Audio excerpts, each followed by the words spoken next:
Hi friends, வாங்க ஆட்டுக்கறி உருளைக்கிழங்கு சேர்த்து குழம்பு பார்க்கலாம். ஒரு கடாயில் 1/2 டேபிள் ஸ்பூன் எண்ணெய், தேங்காய், தக்காளி, வெங்காயம், காஞ்ச மிளகா, சோம்பு, மிளகு, தனியா, கசகசா, பொட்டுக்கடலை 1/2 டேபிள் ஸ்பூன், பிரியாணி இலை, பட்டை, கிராம்பு, ஏலக்காய் எல்லாம் கரம் மசாலா ஐட்டம் எல்லாம் போட்டு நல்லா பச்சை வாசனை போக வறுத்துட்டு ஒரு குக்கர் எடுத்துக்கோங்க. அதில் 2 டேபிள் ஸ்பூன் எண்ணெய் ஊற்றிக்கோங்க. கரம் மசாலா ஐட்டம்ஸ் எல்லாம் போட்டுக்கோங்க. போட்டுட்டு நல்லா பொரிய விடுங்க. அப்புறம் கருவேப்பிலை சேர்த்துக்கோங்க. 2 பச்சை மிளகா சேர்த்துக்கோங்க. கொஞ்சம் சின்ன வெங்காயம் சேர்த்துக்கோங்க. நல்லா போட்டு நல்லா வதக்கி விடுங்க. அதுக்கப்புறம் தக்காளி சேர்த்துக்கோங்க.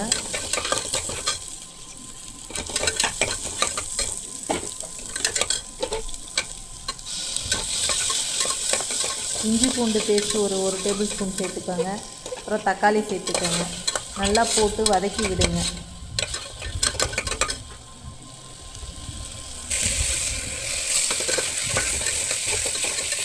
அதுக்கப்புறம் இதில் உப்பு சேர்த்து நல்லா வதக்கி விட்டுட்டு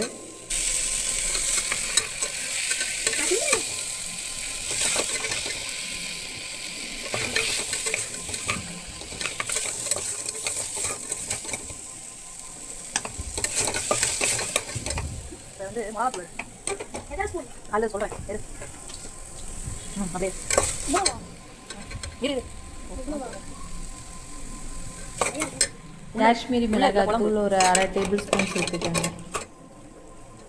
அப்புறம் தனி மிளகாய்த்தூள் ஒரு டேபிள் ஸ்பூன், குழம்பு மிளகாய்த்தூள் ஒரு டேபிள் ஸ்பூன்,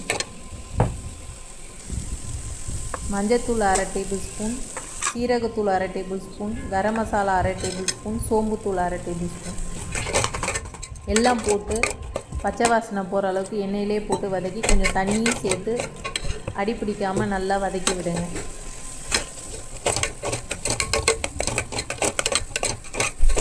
இந்த சமயத்தில் உருளைக்கிழங்கு ஒரு மீடியம் சைஸாக நறுக்கிங்க. ஒரே ஒரு உருளைக்கிழங்கு அதையும் சேர்த்து நல்லா வதக்கிக்கோங்க.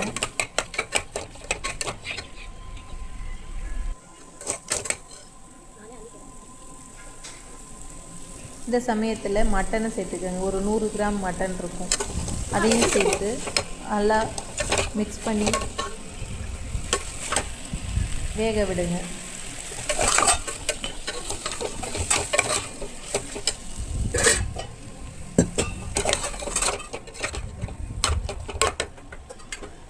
உருளைக்கிழங்கும் மட்டனும் செய்கிறப்போ நல்ல ஒரு வாசனையாகவும் இருக்கும், டேஸ்ட்டாகவும் இருக்கும்.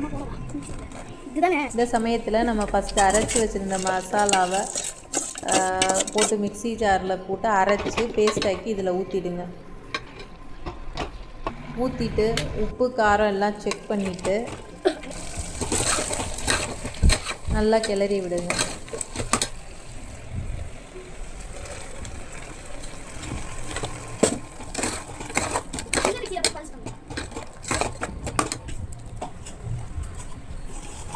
தேவையான அளவு தண்ணி ஊற்றிக்கோங்க. நல்லா திக்காக இருக்கும். உங்களுக்கு எவ்வளோ திக்னஸ் வேணுமோ அதுக்கேற்ற மாதிரி தண்ணி ஊற்றிக்கோங்க. கொஞ்சம் கொத்தமல்லி போடுங்க. குக்கரை மூடி போட்டு க்ளோஸ் பண்ணிவிட்டு ஒரு 4-5 விசில் வச்சு ஸ்லோ ஃப்ளேம்லேயே வேக விடுங்க. அப்போ நல்லா மட்டன் வெந்துடும், உருளைக்கிழங்கும் வெந்துடும். அதுக்கப்புறம் அவ்வளோதான், உங்களுக்கு மட்டன் ரெடி ஆயிடுச்சு. கொத்தமல்லி தூவி இறக்கிடுங்க. நீங்களும் எப்படி செஞ்சு பார்த்துட்டு சொல்லுங்கள்.